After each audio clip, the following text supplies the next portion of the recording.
தங்கள் மீதான உரிமை மீறல் தொடர்பாக சட்டசபை செயலாளரிடம் தேமுதிக தரப்பில் விளக்க கடிதம் தரப்பட்டுள்ளது. கடந்த 19ஆம் தேதி சட்டசபை நடந்தபோது தேமுதிக எம்எல்ஏவும் எதிர்க்கட்சி துணைத் தலைவருமான மோகன்ராஜ் முன்னாள் முதல்வர் ஜெயலலிதா குறித்து பேசிய ஒரு வார்த்தையால் கலேபரம் உருவானது.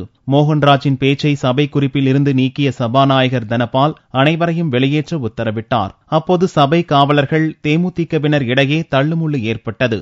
இச்சம்பவம் தொடர்பாக சட்டசபை உரிமை மீறல் குழு விசாரணை நடத்த வேண்டும் என்று சபை முன்னவர் நத்தம் விஸ்வநாதன் கொண்டு வந்த தீர்மானம் நிறைவேறியது. இதைத் தொடர்ந்து வீடியோ பதிவுகளை ஆய்வு செய்த பின்னர் தேமுதிகவினர் இடைநீக்கம் செய்யப்பட்டனர். 27ஆம் தேதிக்குள் விளக்கம் தருமாறு தேமுதிக கொறடா சந்திரகுமார், எதிர்க்கட்சி துணைத் தலைவர் மோகன்ராஜ், எம்எல்ஏக்கள் பார்த்திபன், சேகர், வெங்கடேசன், தினகரன் ஆகிய 6 பேருக்கு நோட்டீஸ் அனுப்பி வைக்கப்பட்டது. இந்நிலையில் வெள்ளியன்று சட்டசபைக்கு வந்த தேமுதிகவினர் சட்டசபை செயலாளர் ஜமாலுத்தீனிடம் எழுத்துப்பூர்வ விளக்கம் கடிதம் தந்தனர். இக்கடிதம் உரிமைக்குழுவுக்கு அனுப்பி வைக்கப்படும் என்று ஜமாலுத்தீன் தெரிவித்தார்.